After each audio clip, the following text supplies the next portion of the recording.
Hi again, everybody, and welcome to Tanya in Real Life. We are, Baruch Hashem, going to conclude Tanya chapter 12 today. We've been on this for a long time now.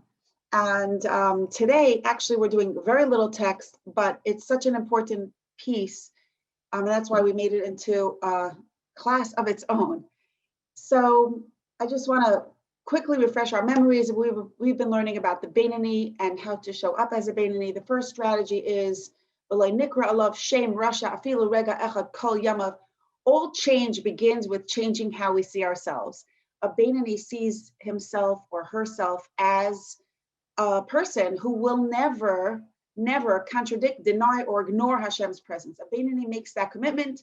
I will never be a person who denies, contradicts, or ignores Hashem's truth. I will never do anything that's not absolutely aligned with demonstrating my affirming Hashem's presence.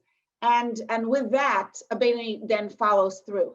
And how do we get that commitment? How does the beynoni get to that commitment? The Baal Tanya tells us it all begins during davening. During davening, a beynoni really concentrates on the davening and develops a heightened state of awareness and awakening to Hashem's reality, to Hashem's presence.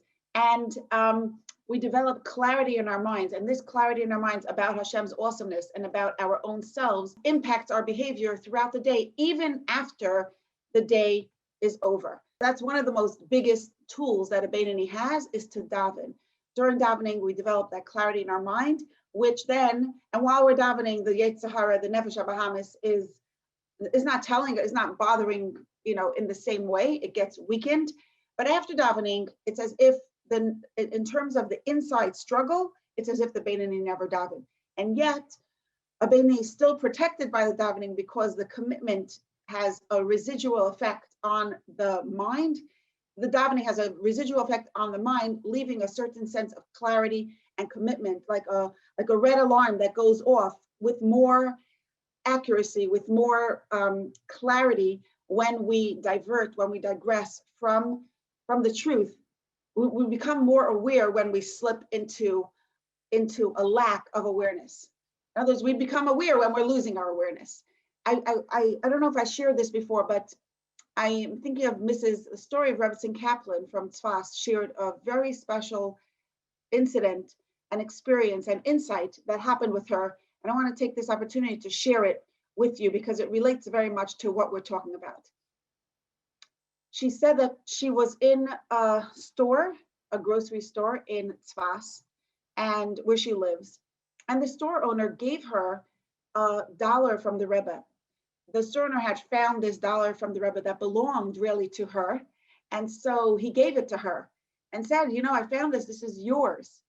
And so she walks out of the grocery, holding on to, on one hand, holding on to her shopping, in the other hand, holding on to the $1 that she just got from the Rebbe. So special, it belonged to her, and she had just got it, from this person years after. And as she's walking out of the grocery, she trips and she falls. And lying there on the floor, on her hands and knees, literally in pain, the first thought that crossed her mind was, how could it be that I fell when I just got this? I'm holding it in my hand, and I fell. She got up, she walked home, and coming to her house, she heard the phone ringing. It was the days before everyone had cell phones. And coming into her house, she heard the phone ringing. She rushes into the house, and on her phone was a former student from Machon Alta, Mrs. Rebbetzin Kaplan, who was a very, very big teacher, a very special teacher to very, very many women who returned to Judaism, who discovered Judaism at a later stage in their lives. And the woman on the phone was really heartbroken about a situation in her life. What happened was that she was struggling with shidduchim, which she was struggling very much to find a shidduch. And she told Rebbetzin Kaplan, how could it be that after all the work that I did to discover and awaken and recharge my connection with Yiddishkeit, my connection with HaKadosh Baruch Hu, how could it be that I'm having a hard time with a shidduch? And Mrs. Kaplan said to her, she said, you know what? having Yiddishkeit, having a very deep relationship with Hashem, an active, dynamic relationship with Hashem, does not prevent us from having challenges in our lives. It only gives us the strength to face those challenges with dignity, with courage, with resilience, and with strength. And as Mrs. Kaplan shared the story, and she said that as she was talking to this very special woman on the phone, she realized that she also had to hear that message for herself. And she said, you know what? Holding $1 from the Rebbe, holding a blessing in our lives doesn't prevent us from falling. It gives us the strength and the courage with which we can stand up again, and to stand up with even greater strength than before. And so I thought of this story because it relates very much to the beynoni. Davening for a beynoni doesn't prevent us from being sucked into the gullus of Hashem's hiddenness. We're still going to be sucked into that gullus. We're still going to get pulled into our ego, into a mindset of I am here in this world by myself, with myself, for myself. Davening doesn't prevent us from getting triggered. It doesn't prevent us from feeling upset, from feeling weak, from losing our sense of value and dignity, for feeling insecure, alone, victimized. It doesn't prevent any of the the regular human emotions or the human experiences that we will have. It doesn't prevent us from any of that, but it gives us the strength to get up when we fall. And that is everything. That is everything. So the beynoni gets triggered, and yet the beynoni does manage to rise up to the occasion and choose Hashem. The beynoni always chooses to show up with the neshama shining forth as the dominant leading force in the lead, in our lives. The neshama dominates the beynoni's behavior, not the nefesh habahamis, not the ego, even though the ego is definitely there and triggering and active and alert and alive and kicking. So now in Yiddishkeit, our relation with Hashem is never just between us and Hashem. It must always be expressed in our behavior. So when we believe that Hashem is our power, it's never, when we serve Hashem, and nothing but Hashem and nobody but Hashem, when people, places, and things are not our powers, only Hashem is our power, that belief will translate into healthy relationships. It's impossible for a person to be spiritually healthy and emotionally unwell. Whenever we are in a state of emotional unhealthiness, there's always a spiritual cause. And when we are spiritually healthy, it filters into our relationships. We become emotionally healthy, and we have healthier, stronger, more meaningful relationships. In fact, the Baal Shem Tov taught that the gateway to Ahavas Hashem, the gateway to loving Hashem, the gateway to a relationship with Hashem is Ahavas Yisrael. It's loving your fellow Jew. So it's not a separate thing at all. It's definitely intertwined and interconnected. A beynoni relates to other people from the position of I am here by Hashem, with Hashem, for Hashem, and not for me, not for you, not for anyone else. And I want to just include something here that the Baal Tanya doesn't state outright, but I think it's implicit in the message of the Tanya. What the Baal Tanya is going to say now is that a beynoni has zero resentments, grudges, hate, no energy, no negative energy whatsoever between a beynoni and another human being. And that's obviously a very elevated, beautiful way of living. How does a beynoni get there?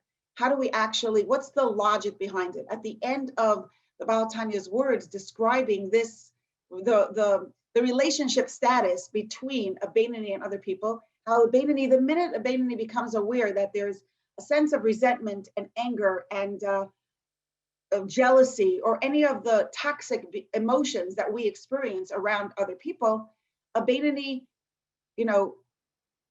turns away from that and turns back into by Hashem, with Hashem, for Hashem.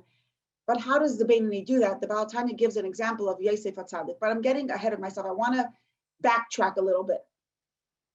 And I want to first plug this into our human relationships.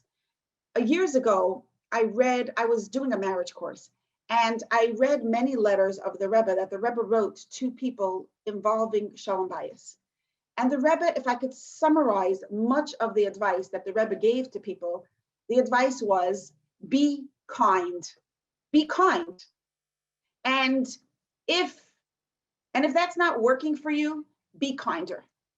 And if you're really having a hard time, go speak to somebody who can help you learn how to be kind, how to be nice to the other people. And to be honest, at the time when I read all these letters, and I thought that this was rather simplistic and oversimplified. I was like, what about abusive people? How does that help me deal with abusive behaviors? How does that help me protect myself from toxicity? What about complicated personality disorders? How could those words, be kind, how could that message, that guidance, that direction be helpful be the main ingredient in healthy relationships? I mean, in human psychology, there are books and books and books about how to establish meaningful relationships, and they all deal with all of the, navigating all the twists and turns and complex disorders that all of us experience in ourselves and other people. And, it's so complicated, human relationships. How could it be so simple? And even here in the Tanya, how could it be so simple? How is a human being supposed to be able, or even, how could it be even possible to have moments, even if we're not doing this all the time, but how can we even reach for this as a practical possibility to actually let go of resentments when there is somebody in our life who really hurt us badly and truly, and in a way that's irreparable? After a few years of having this question in the back of my mind, one day it hit me. And I realized that every person, or rather I will say most people, want to be nice. I think there's a very small percentage of people, there's very few people in the world who are actually cruel, who wake up in the morning and think, who can I bother today? Most people don't want to bother anybody. They don't mean it. They intend to be kind, and yet they find it difficult to. Most people are good people who want to do the right thing, who want to show up in a healthy, meaningful, productive, connected way with other people, and they trip over themselves, but they don't mean to be bad. They're not bad. They don't have evil intentions, chas v'shalom. So then what happens? If everybody wakes up in the morning intending to have a good day, a connected day, a loving day, a day of being kind, what happens? Why are so many marriages failing where two people get married and they're both wonderful people? They're kind to everyone they meet. Everybody knows them as kind, good-hearted, menschliche people. Why are those marriages failing? Why are relationships breaking up? Why are so many adult children unable to have a relationship with their parents? Why are so many of us feeling stuck, limited, and suffocated in our relationships?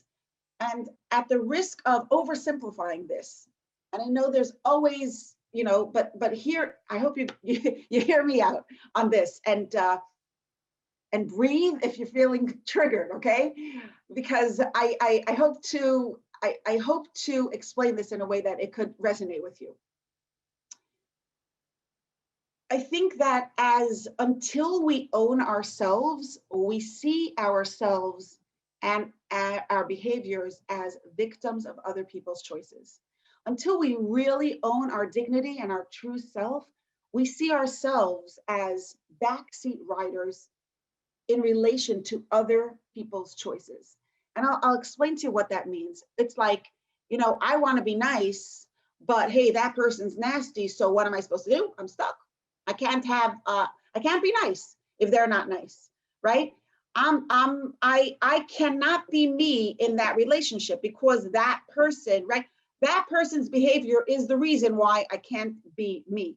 We do this even in very extreme ways. Like, I'm not going to say good morning because they're anyways not going to answer. So why would I bother? Or I'm not going to ask because they'll probably say no, right? We do this all the time.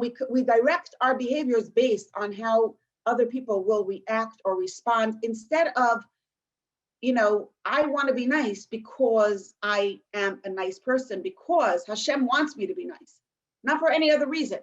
And let me just be clear, because I know that we have a very diverse group of people listening here, and I want to just validate this position, okay?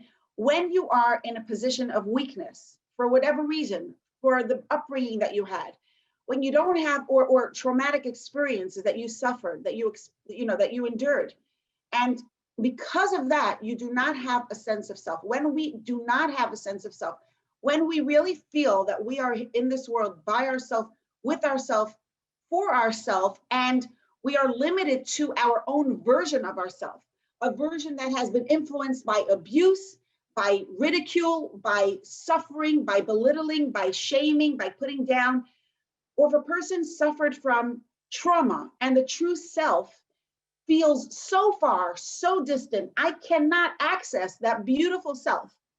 I don't see, when I look inside, I don't see a beautiful self. I see brokenness, I see shame, I see victimhood. I see the residue of so much trauma, right? From that place of having no self, that I want to validate the impossibility of being in a relationship with an unhealthy person, because if I have no self, then I am in a relationship with somebody who's going to disrespect or mistreat me. I am not in the position to have that, to be in that relationship, because I don't have a self from which to engage from. I only have what the other person is giving me, because I don't have a self. But that's not where we want to park, right? That's not the ideal way of life. That's not a healthy way of living when we're so fragile that we get knocked down by every wind that blows, because we don't have a sense of self. And it's also, I wanted to say, it's not a hiddur mitzvah. It's not a hiddur at any time to dafka expose yourself and put yourself out to be in a place where you know you will be rejected, dismissed, and not appreciated. You know that you're going to be hurt. There's no hiddur about that, okay? But what I am talking about, and what the Tanya is talking about here, is a healthy way of being, a beynoni way of living. A beynoni has a very, very, very strong sense of self. A beynoni self is plugged into infinity, like unstoppable, beautiful light. That's a beynoni is able to see herself or himself as, and I look inside myself, I see an unstoppable force of goodness. I'm good, not because of anything I did, not because of anything I said, not because of my failures, my rejections, my successes. I am good because I am a carrier of Hashem's light. I am plugged into infinity. When we are in beynoni mode, we're so aware of our awesomeness, we actually own it. We feel a sense of ownership of it. We're in a flow of light. We're in that flow of Hashem's light, of that unstoppable light. We feel ourselves to be reflectors of that light. We're actually plugged in. And deep inside, we know our value. Deep inside, we feel gorgeous, complete, and strong in a way that has nothing to do with what anyone else is saying or doing, or no matter what else is going on around us. We are good. We're strong. And we're not dependent on anyone else for our respect, for our dignity, and for our worthiness. And to get there, just to remind everybody, how do we get there? The more we value Hashem, the more we value Hashem's part in us, and the more we identify with it and we feel a sense of ownership of it. And how do we value Hashem? Every day during davening is a time when we maximize and emphasize and develop a more conscious attachment to Hashem's value. We come to value Hashem more every minute that we spend thinking about Hashem's greatness. So just like the brokenness was a child, every baby is born happy, right? Every baby is born knowing how to laugh, knowing how to see himself as a person who deserves to have their needs met, to know a baby knows how to assert himself or herself. A baby knows how to laugh, how to cry, how to be healthy. But so that instinctive sense of self, before it's covered up by layers of toxicity and trauma and values that we take on from the unhealthiness of Hashem's hiddenness, or just from the fact that we're in Gullus, all of that comes over time.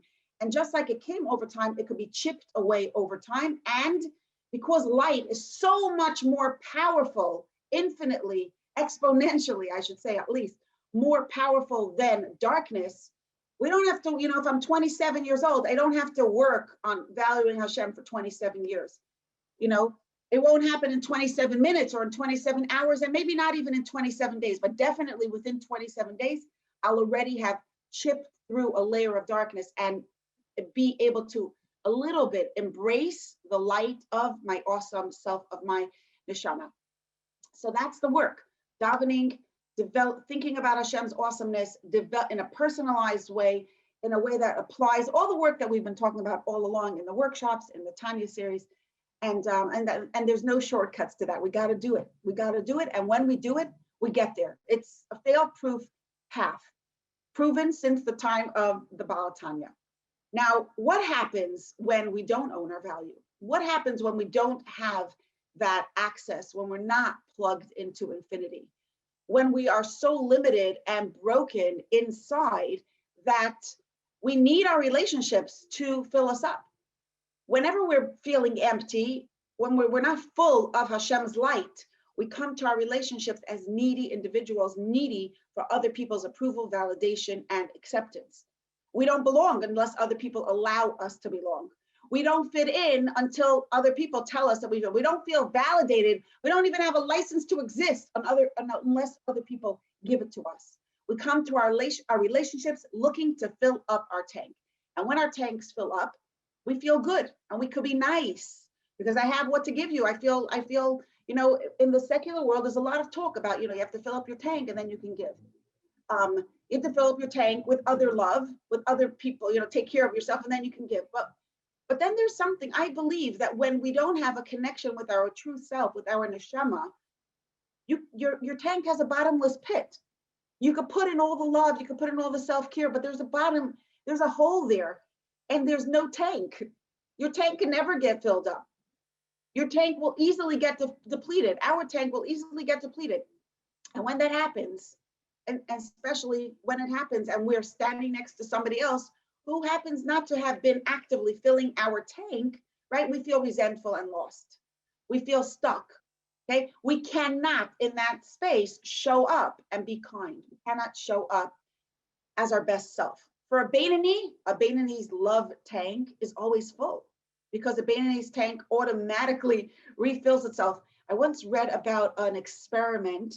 It was an experiment developed by, it was a study done by a food lab. And one of the tests that they did was they had these bowls of soup from underneath the table. They were attached with hidden wires, tubes. Under the table, they were attached to these huge tanks of soup in the kitchen. And they were measuring the soup that the college students would come into the lab and they would eat from these bowls of soup. And some of the soup plates were attached to, these huge vats of tanks of soup. So really, as the students would eat from those bowls of soup, the bowls never empty.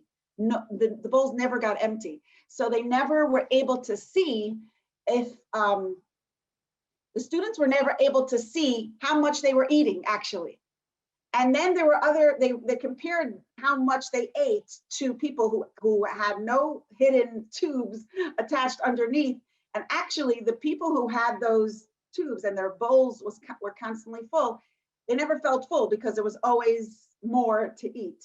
That was distraction, but I always have that visual in my mind, like, when you take love, in other words, when we lose points, when we're mistreated or where we don't get the validation that's supposed to be coming to us, or when we even have disappointment, rejection, dismissal, we feel like we don't belong. You know what? It could take out, stuff from our tank, but automatically, if you're connected to Hashem, there's we're connected to an infinite source of love, of goodness, of strength, of courage, of resilience, and it just keeps filling up our tank, right? So that's a beynoni's love tank is always full. Our cup and the tank has no holes because a beynoni knows who we are, right? Our cup, our identity is so strong. There are no leaks. There's no holes. We're never open to being defined by anyone or anything because we're already defined. We come to our relationships essentially as givers. And obviously, I just want to again put this out there. We all need each other. And there's something so precious. I find that people goodness is a huge blessing. And we should all share people goodness as much as we can. Share love, be a source of love, be a source of light to everyone in your life. Don't think, oh, they don't need it, they should just get it from Hashem. No, it's a beautiful blessing that we can give each other strength, inspiration, courage, encouragement.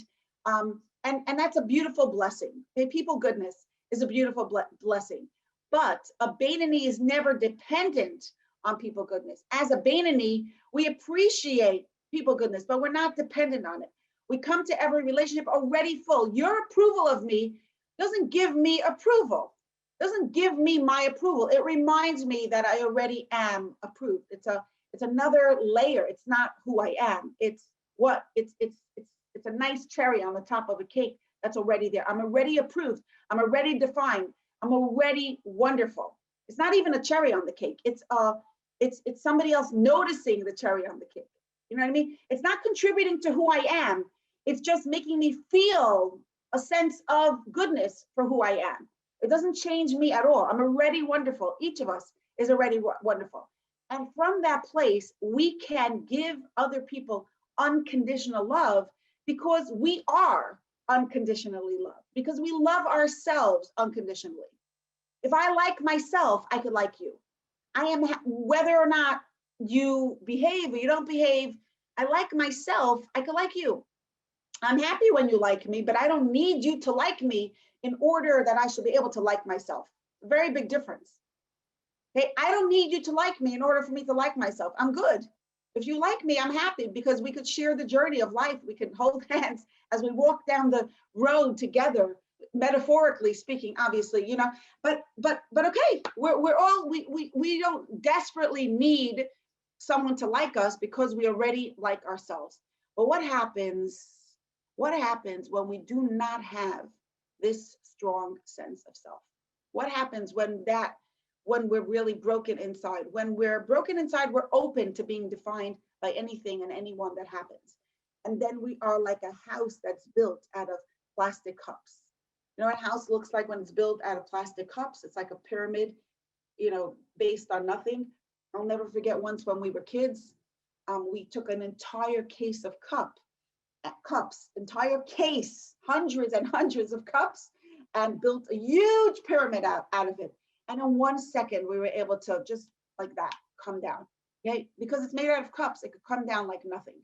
Okay, if we have no sense of self, then anybody's behavior, any negativity makes us destroyed. It demolishes our sense of self. It demolishes our dignity, our worthiness. It depletes us. It drains us. It shuts us down. It kills us. It literally feels like we're suffocating because of it. And then indeed, you know, we fall apart when someone insults us. If you didn't give me something kind, I have nothing left to give you. I have nothing left to give because I am nothing except for your kindness towards me. Without your kindness, I am nothing. So of course I have nothing to give. By contrast, you know, throughout the Tehillim, David HaMelech refers to Hashem as often as Hashem Tsuri. Hashem, you are my rock. What's this thing of a rock? Who wants to be a rock? A rock is indestructible, almost indestructible, right? And in that the indestructibility is what David HaMelech is referring to, that reliability, that strength, that's something you could lean on, that when you lean on it, it won't budge. It won't move just because somebody sat on it, okay? I am who I am, regardless of what you say or think or do. I'm who I am. Your behavior is your behavior. It's not going to change who I am. It's not going to change what I do or what I think. And I think that's why the Lubavitcher Rebbe's advice, and by the way, that rock, Hashem's Tsuri, we get to that place of Hashem being our rock by work, again, by really valuing Hashem and identifying our neshama, being able to visualize it until we actually sense it inside of ourselves and actually can touch it tap into it and engage in our lives wearing, from that beautiful, plugged into that beautiful space. And I think that's why the Lubavitcher Rebbe's advice about marriage is so profound and so healing, and it applies to all relationships, not just to marriage, but of course, especially in marriage. The advice is be kind, be kinder, and keep being kind. Keep doing what's right. Keep being kind. When the energy of our life is between us and Hashem, we could be kind without having any calculations. It's all between us and Hashem. We don't need to do any math. It doesn't have to be because the person deserves it, because they did this, because they did that, because they're going to say, because they might say, because they should have said, because they would have said. It's not about them. In the past, before I connected and felt like I could tap into my awesome self, before I recognized that I am a carrier of Hashem's light, there were relationships in my life where I could not be kind. I couldn't be kind. I was too hurt to be kind. I would talk to somebody on the phone and be, yeah. And then I would turn around and be like, be nasty to someone else who I couldn't be kind to. I was afraid that if I'm kind, the other person will think I like their behavior. I approve of their behavior, and they will just be enabled. I would be giving them power to keep doing their unhealthy behaviors. I had all kinds of calculations, reasons why not to be kind. I was afraid to be taken advantage of. I was afraid to be, I'm going to be forced to do this. You know what? All those calculations only make sense. They are only necessary, and sometimes they are necessary when a person does not have a sense of self. There's no other way of being, but they're only necessary when we are here in this world by ourselves, with ourselves, and for ourselves. Because when we are essentially made by ourselves, if we are made by man, we are limited by man or by woman, right? If I'm made by a woman, by myself, I'm limited by what other women think.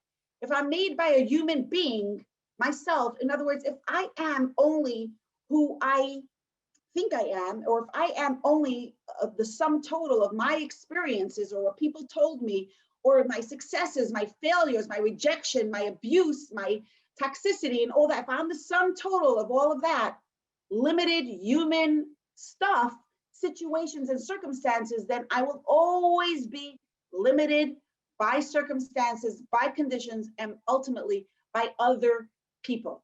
If we're made by ourselves, we're limited to ourselves and to other people. But everything changes when we own our neshama. And a beynoni is someone who owns their neshama and who lives with an energy that's present, constantly flowing. The primary energy, the exclusive energy in our life, the power is only between us and Hashem.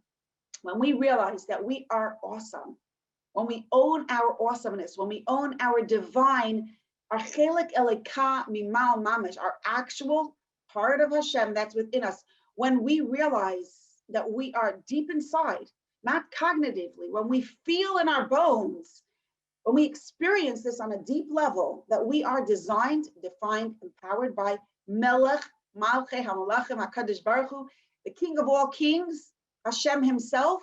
We are limited by nothing and nobody but Hashem. And of course, our own choices, right? In our own bodies. So so that's the path. That's how we can be kind and be kinder and be nothing but kind. It's only when we have no power but Hashem, when we are limited by no person but Hashem. And I just want to define kindness for a minute, okay? On Sunday, I was in the playground with my children, and as I was walking out, a mother was walking out with two of her children, not Jewish people, or maybe they were Jewish and they don't know it, or I didn't know it. And the mother was telling one of her boys, she said, if that boy was crying, if she was crying, you must have done something to hurt her. You probably hurt her. What did you do? Tell me what you did to hurt her. And I thought, what? That was so backwards to me. She was like, yeah, if she's crying, it means you hurt her. So tell me what you did to hurt her, right? I think that's backwards, because just because someone else is crying doesn't mean I hurt them. Just because someone else thinks that I am mean doesn't make me a mean person. Just because someone is feeling hurt doesn't mean I actually hurt them. It could be I hurt them, but it doesn't for sure mean I must have hurt them. Because true kindness, and we want to do this, when we want to do this, we want to be truly kind.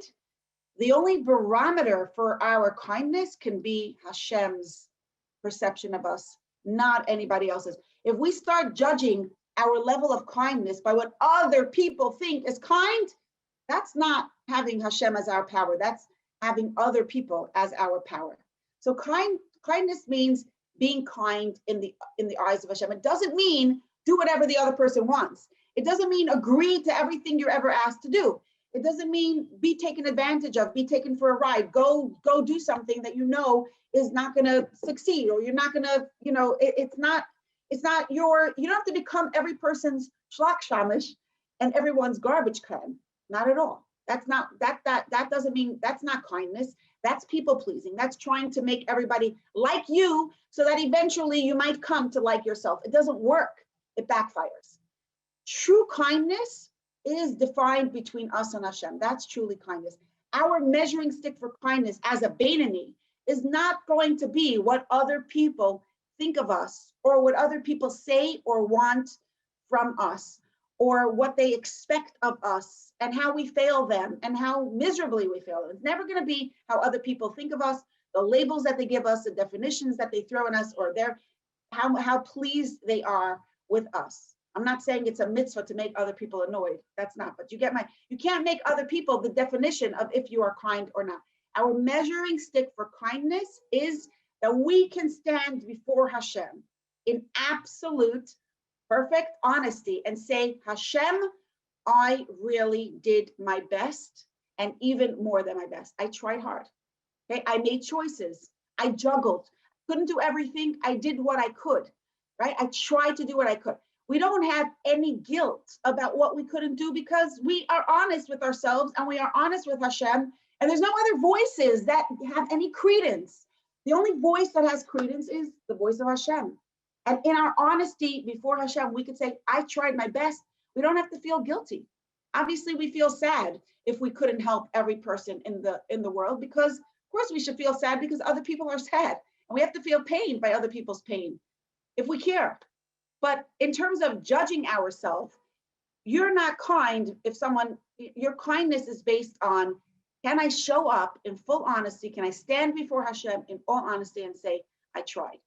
Guilt is toxic, okay? Guilt comes when other people want from us more than we could possibly give. And guilt could also come from our own ego. I want to be that perfectly nice person who knows how to make everyone happy and always knows the right thing to say and the right thing to do and manage to do everything always flawlessly. I can work, I can be a mother, I can be nice to everyone and my neighbors and my uncles and my aunts and my grandparents, and I can be perfect, absolutely. That's my ego version of myself. I want to make every person happy all the time. Why? Because that's who I am. I want to be the absolutely perfectly kind person. That is a way to feel guilty. That's a good way to feel guilty. And that's not what we're talking about here. Okay? That guilt ultimately turns to anger. I once asked someone to do something, and her response was, she started yelling at me. Why are you asking me this? Well, what do you think you want to ask me? Don't ask me, I can't. And she literally yelled at me. Why are you asking me to do something I can't do? And all I did was ask. All I did was ask. And I really got a yelling for asking. And I was confused because I think we're allowed to ask. And other people are allowed to say no. Sometimes I say no. Many times I say no because I can't say yes to everything. We could do anything, but we can't do everything. It's impossible to do everything, right? So I was really confused. Being kind doesn't mean saying yes to all the people all the time. It means being able to stand before Hashem in all honesty and say, I really tried my best. I tried to say yes. And sometimes I could, and sometimes I couldn't. You know, Hashem, that I juggled, and that's it. Being kind is giving the most of yourself, and even more than what you would like to do. It's being willing to go the extra mile, even tolerating discomfort. But it's not about taking on challenges and problems that don't belong to you and suffering and twisting yourself into a pretzel that will crack and, like, you know what I mean? Becoming, they say, lechatchila river, there's this thing in from the Rebbe Maharash of Lubavitch. He said, the world says if you can't go over, go under. And I say to begin with, go over, meaning take the high road. Take the high road, right? So Lachatchila River, taking that high road it means jumping over an obstacle. It doesn't mean jumping down from a bridge, right? So being kind means being kind. It doesn't mean shooting yourself because that's what that's what's going to make somebody else happy. So from the place of ego, if I need to see myself as a nice person, then if I have to say no to you, then now you made me into a bad person. And that's probably why that person was screaming at me, because I was making her into a person who had to say no, and that's bad. I hate to say no. How dare you ask me? And now I have to say no. Why did you ask me? Now I have to say no, right? But that's ego. From the place of by Hashem, with Hashem, for Hashem, we also have to say no at times. Everybody has to say no at times. And when we do, it's with a heavy heart. Of course, it's with a heavy heart because we feel bad. We feel for the other person. We feel the other person's need and we want to be able to help, but there's no room for guilt. As long as we're really doing our best, there's no room for guilt. And there's juggles and there's choices, and we need to have a mashpia, a mentor to help us figure out how to navigate and to juggle so that we're giving every priority the right time. And we need to ask a Rav at times, how to juggle. But once we ask the Rav, once we ask the mashpia, once we really made that choice, there's no room for guilt if only Hashem's voice matters. Guilt comes from ego. Guilt is toxic. Guilt is taken on from the unrealistic, and that's the version of like, I am here by myself, with myself, for myself. It's not to make every person happy. That's not our goal. It's to make Hashem happy.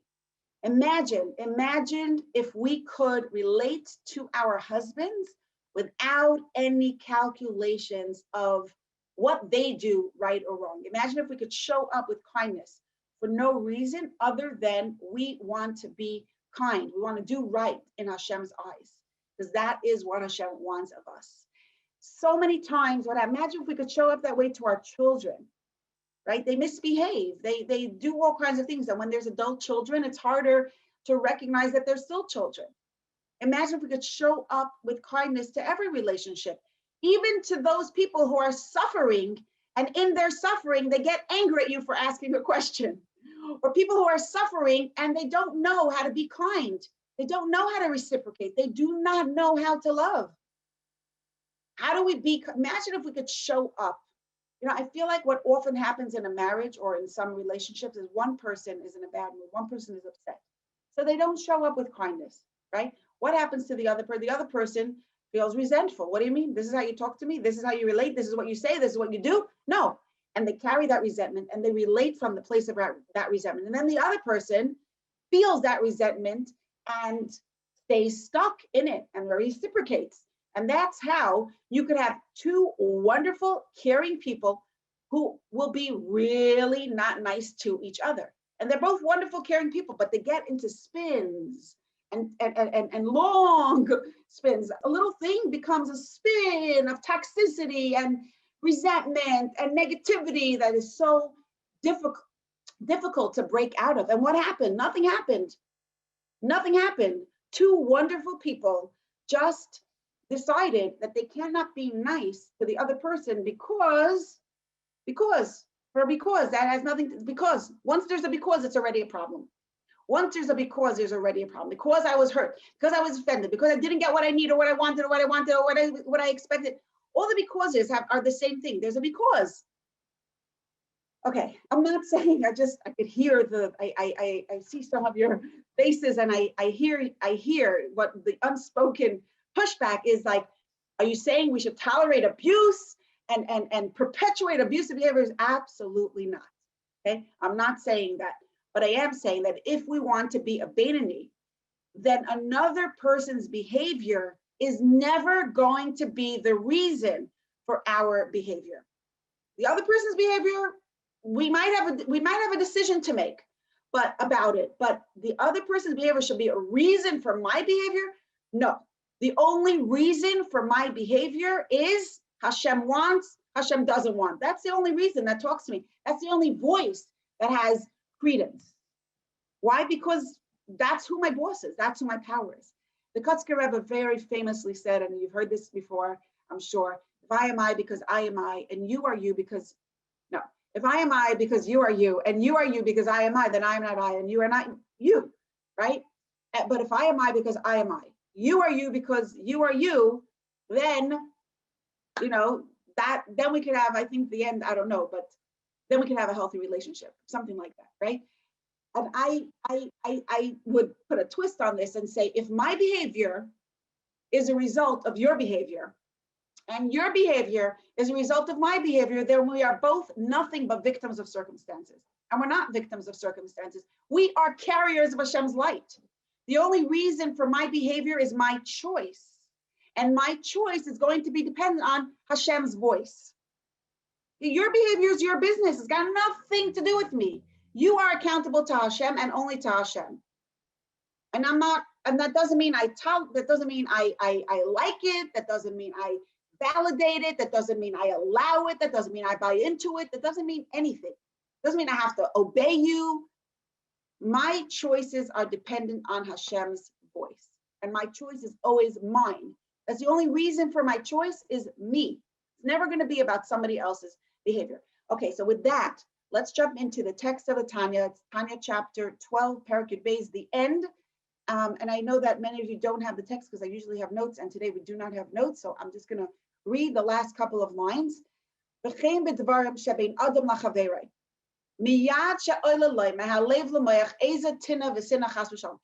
it rises from his heart to his mind, any animosity or hatred, chas v'shalom, right? A beynoni is going to be triggered. We're going to feel angry. We're going to feel jealous. Why? Because I have an ego. Because I have a part of myself that is very human and that wants validation, that wants my love and my goodness to be reciprocated, that feels needy, that feels dependent on other people for approval. Yeah, that's a very real part of me. There is a part of me that feels I can only like myself if you like me. And so if you're not nice to me, that touches me deeply and it shakes me up, and I'm going to feel resentful. I'm going to be angry and I'm going to hate you, right?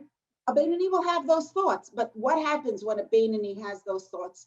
Thoughts of anger and grudge and resentment, or jealousy or anger or grudges or resentment or the like. The beynoni gets triggered in that way, but then the beynoni steps into the shoes of I am here by myself, by Hashem, with Hashem, for myself.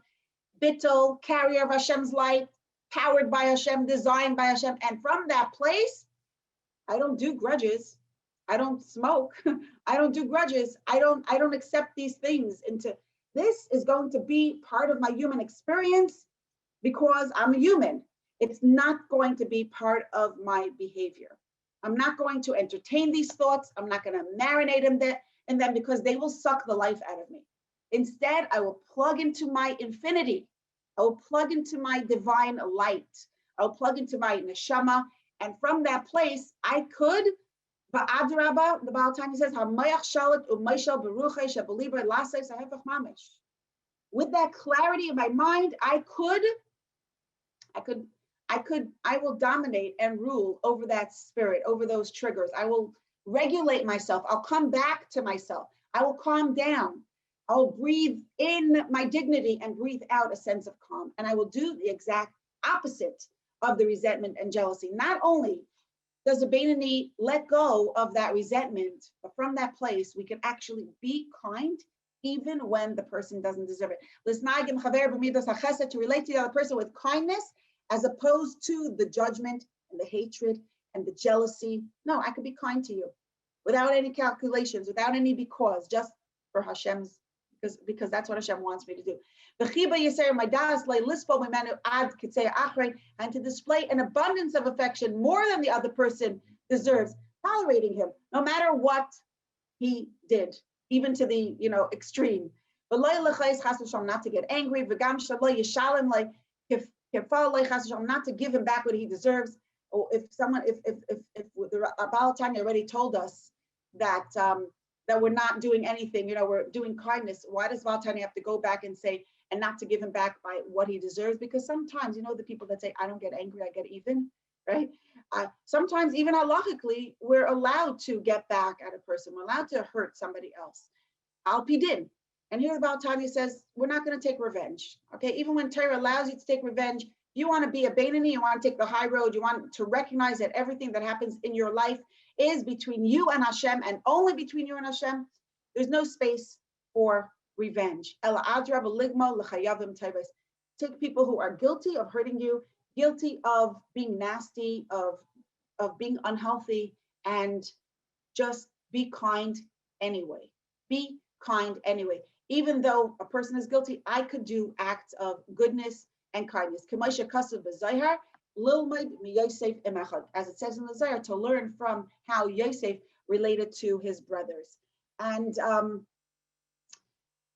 so why does the Baal Tanya conclude with that? Why does the Baal Tanya tell us that we have to learn from Yosef with his brothers? Why this example more than anything else? Because Yosef gave us the reason, how his line of reasoning of how he's able to be kind to his brothers, even when so many people are being, even then when Yosef HaTzadik is the quintessential victim.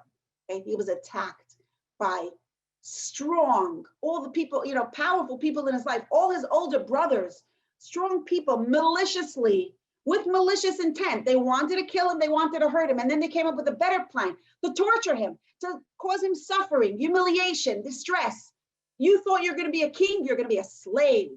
You're going to be a victim, you're going to be stepped on, not just once. You're not going to be killed and that's it. No, you're going to suffer every day of your life as long as you survive this imprisonment. Okay, he had every right to be angry with them. The Al-Sheikh tells us that out of his love for his brothers, he caused them discomfort and he gave them a runaround when they came to Mitzrayim so that they shouldn't be punished by Hashem. Ultimately, that discomfort wasn't enough, and they were punished by Hashem for they're accountable for their behavior between them and Hashem. But between Yosef HaTzadik, it's interesting when the brothers came after Yaakov passed away. They come to Yosef and they say, we're so sorry. We remember all the times that we hurt you, let's get some closure. They don't say that. They're like, we're afraid you're going to get back at us. We're afraid of you, And what does Yosef HaTzadik say? You know what? You didn't do anything to me. It's not, whatever happened is between you and Hashem. He doesn't say you and Hashem, but he's like, whatever happened to me is between me and Hashem. Ki lemichya shlachani elikim. Hashem sent me here, and Hashem sent me here lemichya, to support you, to do kindness for you, to support the world, to become a king. You thought you were making me a slave, but Hashem wanted me to be a king. And the Baal Tanya is saying that that's why ultimately, if we take into account Yosef's reasoning, that's how we could be even kind to people, because ultimately everything comes from Hashem. The other person that they said something nasty, they are accountable. That they were mean, that they were cruel, that they were obnoxious, that they related in an abusive manner, they're accountable for that. They're accountable between themselves and Hashem. But ultimately, the fact that I was supposed to experience this toxicity, that this garbage landed on my shoulder or this mud landed in my nose, in my face, that's Hashem wanted it. And if Hashem wouldn't want it to happen, no person could make it happen. And if Hashem would want it to happen, no person could prevent it from happening. Right? Hashem is in charge. And from that perspective, everything that happens from Hashem is good. So therefore, if someone's nasty and they did something to me, something good just happened. Okay. So I know that's a very, very intense form of really exclusively giving power only to Hashem. That's really the high road. But it's possible increasingly when we really own our dignity, when we really see ourselves as carriers of Hashem's light, when we have a strong infinite self, we could be nice to other people. And again, it doesn't mean we do whatever they say. It doesn't mean we do whatever they want. It doesn't mean we approve of them or excuse them, or it doesn't even mean that we sit in the same room as them. It just means that we have the courage and the strength and the compassion to do right in the eyes of Hashem. And there's a halacha even that if two people need help, and one of them is somebody you do not like, and one of them is somebody who's a good friend of yours, and you you can only help one person at a time. First, help the person who you do not like, because the Shulchan Aruch tells us, like, get yourself to work on your ego, okay? Don't make your behavior about you. Dafka, don't make your behavior about you. Let Hashem be the voice of your choices. So help the person that you don't like first. Someone told me this halacha, and I'm like, oh, that's why you helped me first. I get it. but yeah, anyways, let's open to, I know this was very intense. I'm curious to hear your thoughts. Go for it. That was a really good question. I actually was writing, yeah, I'm never gonna be able to repeat this question as eloquently and really beautifully as you describe it. I'm gonna try, okay? So here's the question. I'm repeating it for the recording. My mind is hearing this, but my heart is fighting against it. How do we take a person who experienced trauma, who experienced abuse, who experienced neglect, who experienced such unpleasant or maybe even terrible situations, and tell them to reach for this level, which is maybe it belongs only to Yosef Tzaddik. He was a tzaddik, he wasn't a beynoni. And on a personal level, I would strive for it because it sounds good to be at peace. You don't have any avoidance, no denial, no resentment, but how do you actually get there? So how do we actually get there? First of all, I'm very grateful to you for asking this question, because this is where it becomes real. What you're adding to the question is that you feel like this is not just something from today.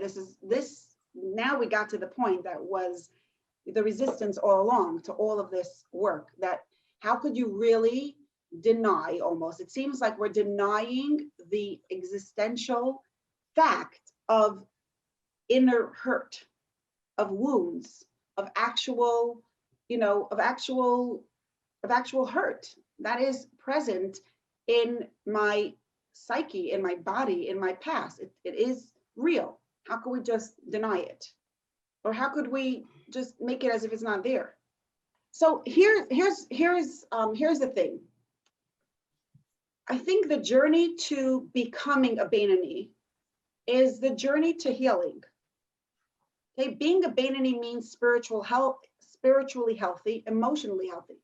And the journey to that place is always going to be a process. It's always going to be a process. It's a process of work, and it's a process of healing. So we've talked about in the beginning, when we talked about a beynoni, that we want to try to create beynoni moments. And I don't think that, yes, we have two totally separate parts of ourselves. We have our neshama, which is our light, and then we have our darkness, and we have our ego, and we have our stuff, we have our trauma, and we have our toxicity, and we have our negative beliefs about ourselves, and they're also very real. And I don't look at this work as just ignore all of that and show up with your light of Hashem shining forth.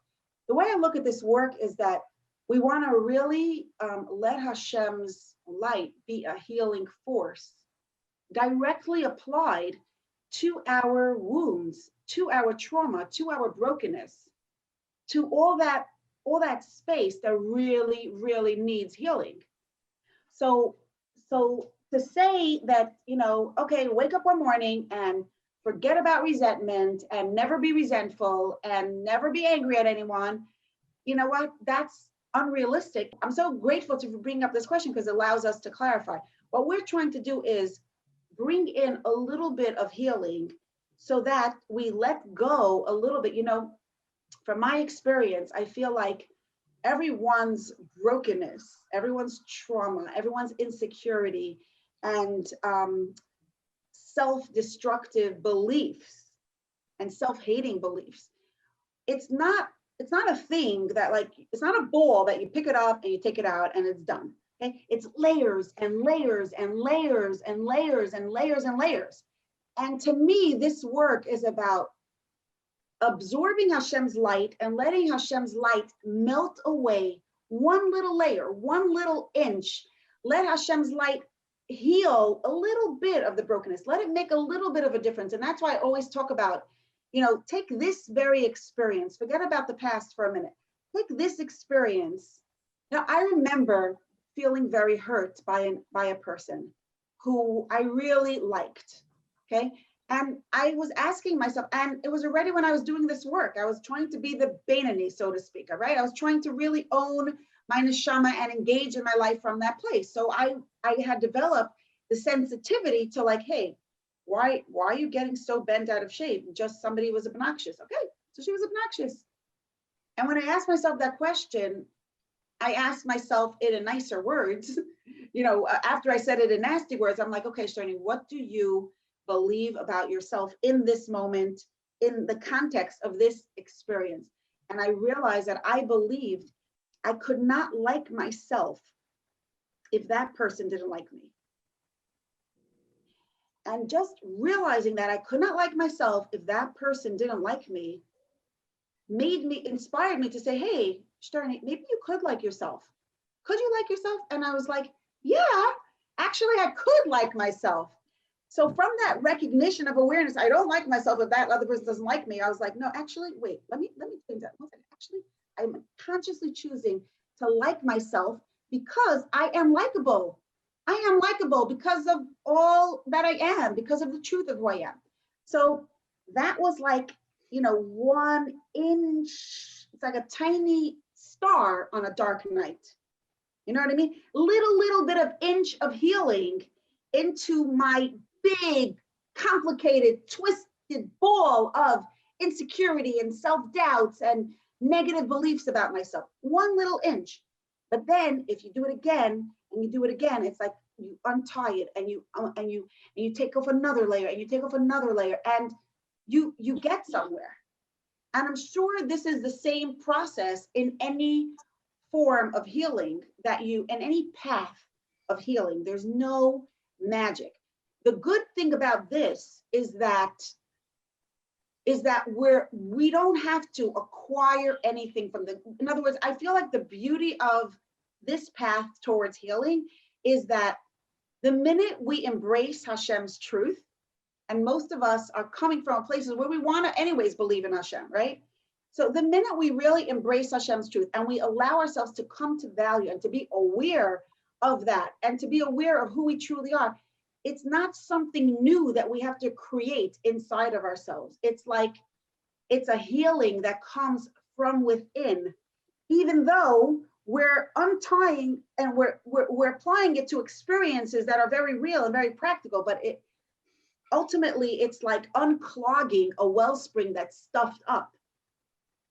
And little bit by little, it really, really makes a difference. So the quick answer to what you're saying is that, yeah, I don't agree that I agree with you that we cannot let go of years of resentment in one nutshell. The difference is that sometimes there is this possibility of like doing teshuvah, and sometimes you could have an intense spiritual experience where you really do teshuvah and you really, which I had once in my life, where I let go of a big resentment when I really, I realized, and after much thinking and working and journaling and whatever, I came to a point where I realized that like, okay, I had been giving power to this person and I'm giving it back to Hashem. And it was before Yom Kippur, and I davened with greater intensity and really attributed power to Hashem. And I felt that resentment roll away like a heavy ball off my heart. But that I think is a unique experience. I don't think that happens every time. That's true, but where like in 1 minute you acquire a huge, you know what I mean? You cover so much ground. For the most part, for each of us, it's like every day, like a tooth, like we're pulling away another layer, letting in a little bit more light, connecting on a deeper level, a little bit more consciousness, and living with a little bit less resentment, a little bit more power attributing to other people. Maybe we're not dealing right now with the past, but at least we're dealing with the present. I think that beating up on yourself is totally, like, I hope it's okay to say, the beating up that we do on ourselves is our ego. I think that the more we trust Hashem and embrace, Parak Aleph of Tanya is all about embracing our humanity. And when we embrace it as something that is there by Hashem's design, we could lean into the process without hating ourselves for that process. A teenage boy once came to the Lubavitcher Rebbe and said, why does it have to be so hard? Why does serving Hashem and doing the right thing have to be so hard? And the Lubavitcher Rebbe asked him, what do you do in your free time? He said, I like to paint. He said, if you go into a store and you want an art store and you want to buy a beautiful painting of a sunset, how much would it cost? He said, if it's a beautiful painting of a sunset, probably $1 million of a good artist. So then the Lubavitcher Rebbe said, okay, what if you go to that same scene and you take a good camera or take your regular camera and take a picture of it. Take a picture of that scene. How much would it cost to print out the picture? And the boy said, $5, $10, $15, depends how big you want the picture to be. So the Rebbe looked at the boy and said, I don't understand. Oh, first he asked him another question. He said, which picture is more accurate? Which picture more accurately portrays the scene? The photograph or the painting? And the boy said, of course, the photograph is more accurate to the scene because the painting is just a painting. It's somebody else's experience of the scene. So the Rebbe said, I don't understand. The one that's better, that's more accurate is only $5. And the one that's not accurate is $1 million? How does that make any sense? So the boy laughed and he said, because that is the artist's work. The value is all about the artist's work. So the Rebbe looked at him and said, you are Hashem's artist. And your work is a work of art. And so when we appreciate that, when we really take that in, that it's supposed to be a work, and we embrace that humanity, we embrace Hashem's design, that this is my destiny, this is my road. I have this pit on my road. I have this trauma. I have this resentment. I have this person in my life that I cannot get over. Okay? It's planted like a prop on the stage. I don't create the stage. I can only choose how I navigate the stage, but I don't create the stage. Hashem put it there. So the more we accept that, the more we don't have to hate ourselves and we don't fight it, and we can actually focus our attention on doing the work. And I want to just add one more thing to this, what we're saying, and that is, yes, it's a process, and yes, there's no magic, and there's no instant results, and to expect otherwise would be to, hurt ourselves. I want to just add one thing to this. Every moment in this little moment, if I could be kind because I'm consciously absorbing Hashem's light, and then I'm going to reflect back that light to these children who are acting obnoxious, right? That is a moment of beauty and of preciousness that needs no prior work. Of course, it needs prior work because I have to be able to tap into, I have to be able to tap into that light. But that's a moment that is precious in itself, and it's healing, and it's possible. And that is automatic. And that's why in the Tanya, we'll see later on, about Tanya's entire focus is on here and now, this moment, because there's nothing more important than this moment here and now. And that, and when we focus on this moment could be an act of healing, a moment of healing. This moment could be a moment of me experiencing Hashem's light and reflecting it back to the people in my life, to the world, in a way of beauty. You know what I mean? So that is instant, that is magical, miraculous. And that is the gift of being Hashem's chosen people, that we're really able to do this. But again, yeah, the bigger trauma, the bigger resentment doesn't happen overnight. Doesn't happen overnight. Just like being a perfect beynoni doesn't happen overnight. We are looking for beynoni moments and beynoni experiences and beynoni interactions. Does that answer the question? You're saying that you're hearing it in your mind and it's going to take time to penetrate in your heart. I think it already had penetrated your heart a little bit, because otherwise you would not be here. You would not be you would not be here. You know what I mean? If it wasn't penetrating your heart. And another thing I want to just say is that the work is all about allowing it to penetrate our heart. You know what I mean? We don't experience it in our heart until we do two things. Number one, we actually spend time thinking about it. And number two, most importantly for this, is we try it. You have to try it. And the next moment you're feeling angry. I think with your kids, it's probably the easiest way to do it. When you're feeling angry at them because they're not behaving, you know what I mean? Try to consciously absorb Hashem's light and reflect it back to them. You know, try it in a small way. Try it with a good friend who just did something annoying. Try it with your husband in a moment of, you know, where it's possible. Because once you experience it, it gives you that courage. You know, the first time you cross a bridge, you're not even sure you're going to get to the other side.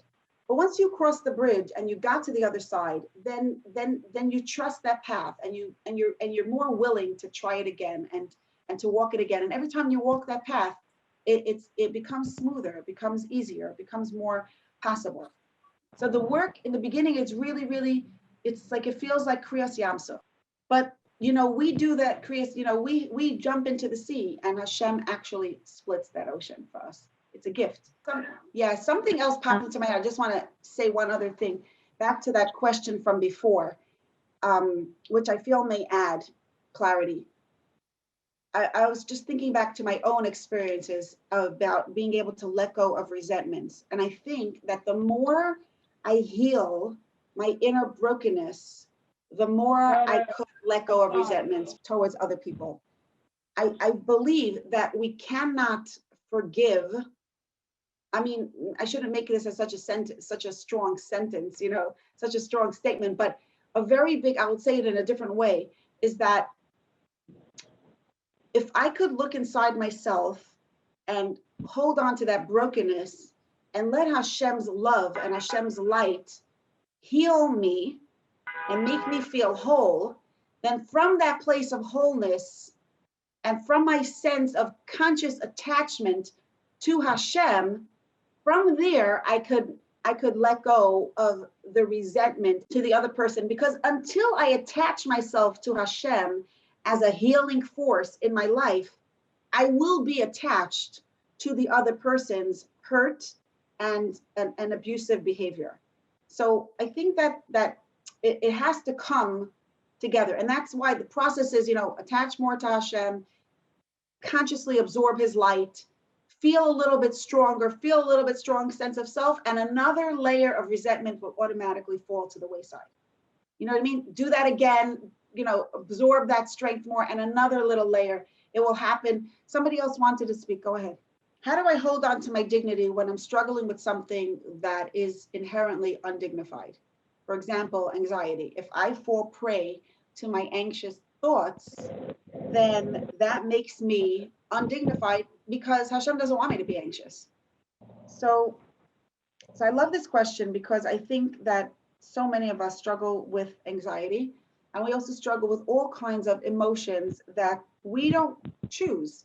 And I don't want to be feeling, I don't want to be a highly sensitive person. Okay. I don't want to be a person that naturally absorbs the energy of everybody around me. And naturally, you know, that my walls are so absorbent. I don't want to be a person that naturally gets angry. I don't want to be a person that we don't choose our emotions. We don't choose how we are wired. And so how do we hold on to our dignity when we have them? And I don't know if you were with us for Parak Aleph, but in Parak Aleph, we talked about how the first part of Tanya, the Baal Tanya, tells us that we are wired according to Hashem's design. And some of us are wired with more anxiety. Some of us are wired with more anger. Some of us have more trauma, you know, and traumatic impacts or complex issues that really impact us on a deep level. Some of us struggle with obsessive compulsive disorder. Everybody has different stuff, and there is no shame about it. If I believe that I am made by myself, if I believe that I have it in my choice to control, you know, everything that I am and everything that I have, then I will be a failure when those choices are not good choices. But if I realize that my anxiety is not my choice, my only choice is in how I show up this moment and how I'm reaching for healing and how I'm working on it. And that means even if I fell right now, this is the paradox of choice.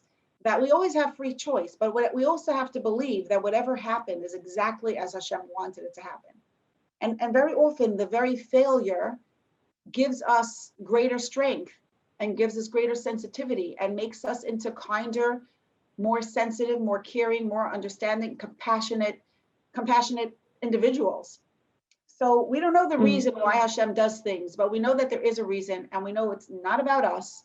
In other words, my anxiety is not my fault.